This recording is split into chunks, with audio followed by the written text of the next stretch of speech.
Everyone dreads that 2 a.m. wake-up call about a toilet leaking or water coming up through the basement or a potential roof leak. So let's talk about how to effectively manage your properties so that you don't get those calls.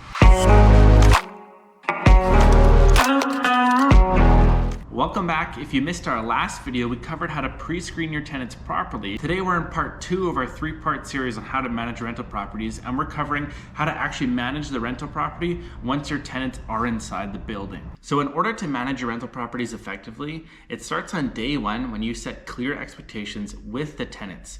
And you don't do this right when you are signing the lease. You actually do it during your pre-screening process that we talked about in the last video. And I think a lot of this comes from real estate investors treating tenants like numbers, because when you buy a property, it's all a numbers game. It's a business, you run it like a business. But managing tenants is actually more psychology-based interactions because you're dealing with a business that deals with people, and these are people's homes, and so it's an emotional response.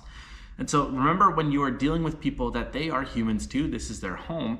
They like this place, usually. And so you don't want to treat them like they're numbers. So you need to have what we call professional empathy, which means you understand that this is a business, but you also understand this is people, and you still need to be empathetic to their needs. These expectations will outline noise policies, pet policies, smoking rules, don't mind Bitcoin on the property, how to handle emergencies, when they can contact you as the landlord. And keep in mind, you don't want too many rules because that becomes overwhelming for the person, and the chances are if there's too many, they're not going to remember any of them. And so you need to pick the important ones to you and stick with those. Usually make it like somewhere in the range of 3 to maybe 8 rules in addition to whatever else is in the lease. And so one that I like to recommend is setting work hours and say, for emergency aside, we will respond to inquiries and messages between the hours of 8 a.m. and 5 p.m. Right? So if they say, and you should qualify what an emergency is. If there is water running on the floor, that's an emergency. You know, if their toilet handle is a little jiggly, not an emergency. Contact me tomorrow morning at 9 a.m. And I actually get the rules put in the lease and have them sign beside the rules saying they understand what the rules mean, how they apply in the time that they will be occupying the property. And you don't want to put this onto them when they are signing the lease in person, because then at that point they're already excited to move in, they've got the place, they're just gonna head on and say, yeah, we'll do it, and then they sign, right? You want to outline ahead of time so they actually have time to understand what the rules are. The second tip for managing properties is for rent collection. You want this to be as streamlined as possible. Don't give tenants the option to forget. Make it automatic, right? Either whether that's through an automatic e-transfer, an automatic deposit, other forms of payment. Don't do cash collecting on the day. Do something that's automatic so that they can set it and forget it. And this brings us to the topic of late rent, which is often a very tough topic to approach. And the way that I have always approached this with my tenants is that you want to be firm but fair. So you need to explain to your tenants that you are running a business and you need to follow your procedures of your business. And so often this means if they are late on rent, you will inform them, hey, just so you know, because you're late on rent, don't worry about it. Maybe not don't worry about it, but we are going to file the eviction for late rent notice. But make a plan with them so that they can catch up on rent. Say, what is the reason that you were late? They might say, hey, my parents need some money because my grandparents passed away and we had to raise up more money for the funeral. I will have the money by my next paycheck on the 15th. You say, great. You still filed that eviction, because if they were lying to you or they don't get that paycheck, you're not 2 weeks behind on already filing the eviction notice, which is great because then you would lose more money down the road. If they pay you, you cancel it, it's all good.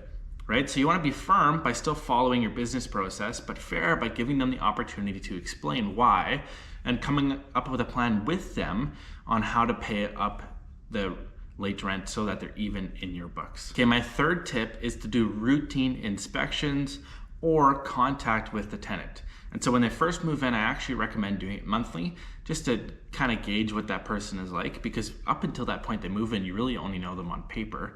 After that, if you're satisfied, you can move it to quarterly, maybe even semi-annually. Now, in Winnipeg, you do have to give 24-hour notice of entry. And so if you are just driving by, you can't just walk into the place. You can always knock and ask if you can come in. They could say yes.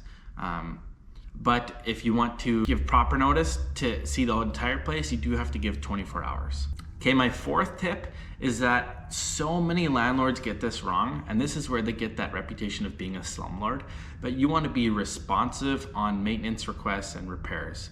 So many times have I encountered tenants who, when something is wrong, I respond immediately within my working hours that I've set with them and say, hey, I will get somebody in there 2 days from now. And they are okay with that. The problem is they don't like when you don't respond for 2 days and say, somebody's coming today immediately. Are you home? Right? That's bad communication on your end. You are a professional, you're running a business, be able to respond to them, have somebody scheduled to come do the repairs, whether it's you or a professional or a contractor or whatever. Have proper communication so they understand when somebody is coming and when it's going to be addressed, and inform them, actually, I can't get to this right now. I will respond to you tomorrow.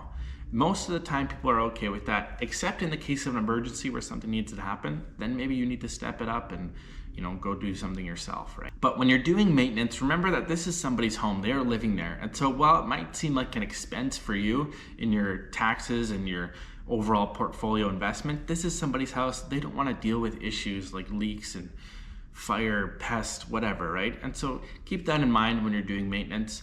It's really easy to be a nice landlord. The bar is set so low because people do the bare minimum. And so just being nice, be courteous, be respectful of these people living in your place, right? And the fifth recommendation is keeping records of all your repairs and expenses, because if anything ever gets to court with these tenants, you will want those records, but also it's helpful for tax purposes at the end of the year.